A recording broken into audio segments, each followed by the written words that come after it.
এমন একটি পরিবেশ, এমন একটি অবস্থা যে বাংলাদেশের 18 কোটি মানুষ, প্রত্যেকটা মানুষ ব্যথিত। এর কারণটা আমরা অবশ্যই জানি, যে মানুষটার সাথে আমাদের কারোর কোনো রক্তের সম্পর্ক নাই, যিনি আমাদের আত্মীয় কেউ না,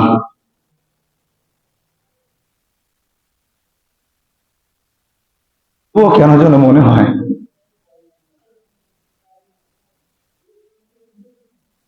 নিজের রক্তের কেউ যেন হারিয়ে গেছে।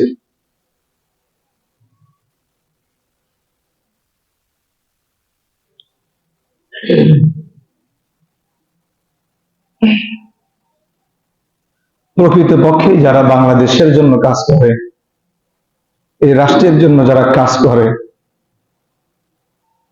তাদেরকে এভাবেই শহীদের কাতারে সামিল হতে হয়, এর সাক্ষী আমরা বহুবার হয়েছি। আল্লাহ রাব্বুল আলামিন আমাদের প্রিয় শরীফ ওসমান হাদি ভাইকে জান্নাতুল ফেরদাউসের সর্বোচ্চ মাকাম দান করুন, জবান করে বলে আল্লাহুম্মা আমিন। শহীদদের কাতারে তাকে আল্লাহ পাক শামিল করুন, বলে আল্লাহুম্মা আমিন। এই দেশটা এমন একটি দেশ, যখনই দেশের জন্য, যখনই দেশের সার্বভৌমত্ব রক্ষার জন্য, যখনই দেশের মানুষের জন্য কোনো মানুষ দাঁড়িয়ে যায়, তখন এই দেশের সেকুলার, এই দেশের তথাকথিত বুদ্ধিজীবী, এই দেশের তথাকথিত সুশীল সমাজ তাদেরকে আর এই মাটির ঘ্রাণ, এই দেশের অক্সিজেন, এই দেশের বাতাস তাদেরকে আর গ্রহণ করতে দেয় না। আমরা বারবারই এ কথার শিকার হই। যার মুখে দাঁড়িয়ে আছে, যে টুপি পরে, লম্বা একটা জামা জুব্বা অথবা পাঞ্জাবি পরে, দেশের স্বার্থে যে কথা বলে, বিভিন্ন সময় এই সকল ওলামায়ে কেরামরা, দাড়িওয়ালা টুপিওয়ালা দেশপ্রেমিকদেরকে রাজাকার বলে ট্যাগ দেওয়া হয়, আখ্যা দেওয়া হয়। এবং বাংলাদেশের মানুষ এ কথাও স্বীকার করে, সে দাড়িওয়ালা টুপিওয়ালা বাংলাদেশের দেশপ্রেমিক যে জনগণ, এদেরকে কেবলমাত্র ভারতের কোলাঙ্গা রাজাকাররাই একমাত্র রাজাকার বলতে পারে। ভারতের কোন রাজাকার ছাড়া বাংলাদেশের দেশপ্রেমিক কোন জনগণ থেকে রাজাকার বলতে পারে না। যাদের সংসার চলে ভারতের টাকায়, যাদের সন্তানরা লালিত পালিত হয় ভারতের টাকায়, যেই সকল বদমাশ হারামজাদা গুলো ওলামায়ে কেরামদেরকে রাজাকার বলে, এরাই কেবলমাত্র ভারতীয় রাজাকার। ভারতীয় রাজাকার ছাড়া ওলামায়ে কেরামদেরকে, দেশপ্রেমিক জনগণকে কেউ রাজাকার বলতে পারে না।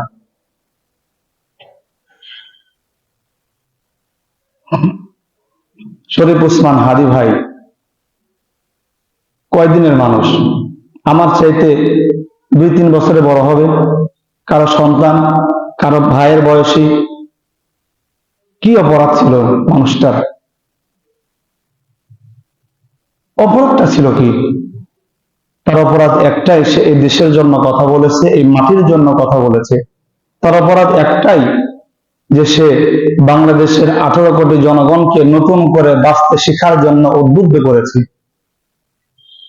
তার অপরাধ একটাই, বাংলাদেশের 18 কোটি সাধারণ জনগণ তাকে বুকে ধারণ করে, তাকে নিয়ে নতুন করে আবার স্বাধীনভাবে বাঁচতে শেখার জন্য স্বপ্ন বুনেছিল।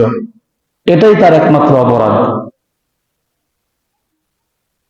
সম্মানিত হাজিরিন, বিগত 17 বছর ধরে আমরা এটা দেখেছি, মুজিবের বিরুদ্ধে, হাসিনার বিরুদ্ধে, হাসিনার ফ্যাসিস্ট আমলের একটা কোনো আইনের বিরুদ্ধে, যেটা দেশের জন্য বিধ্বংসী, জনগণের জন্য বিধ্বংসী, জালেমের বিরুদ্ধে যখন কোনো মানুষ, সেটা মাইকে হোক, মাইকের বাইরে হোক, অনলাইন হোক, অফলাইন হোক, যেখানেই কথা বলেছে হাসিনার রেজিমের বিরুদ্ধে, তার 1 থেকে 1.5 ঘন্টার মধ্যে সে আটক হয়েছে, গ্রেপ্তার হয়েছে, গুম হয়েছে, শহীদ হয়েছে, তার পরিবারের মানুষগুলো শহীদ হয়েছে।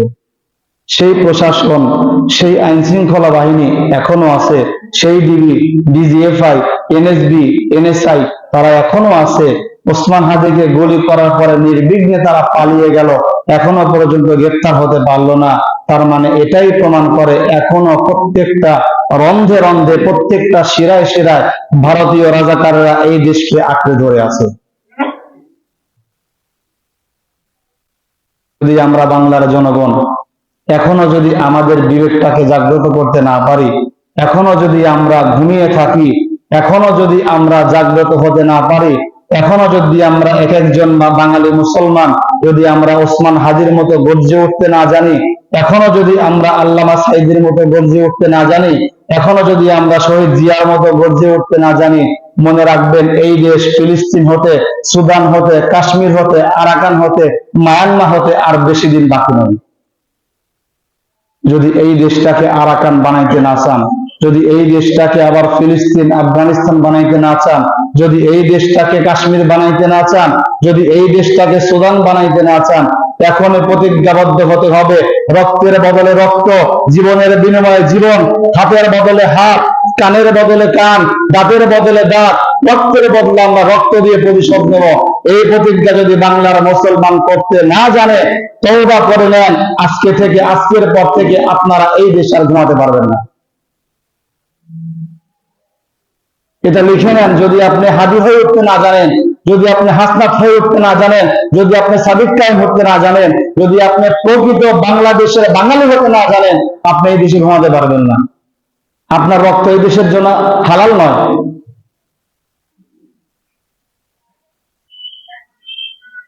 আসেন আমরা প্রতিজ্ঞাবদ্ধ হই। এক ওসমান হাদি চলে গেছে, এক ওসমান হাদি আল্লাহর জিম্মায় চলে গেছে। প্রত্যেকটা জনগণ, 18 কোটি নাগরিক, আমরা প্রত্যেকটা এক একটা ওসমান হাদি হয়ে ঘরে ফিরবো ইনশাআল্লাহ। সম্মানিত হাজিরিন, গত জুমায় আমরা যে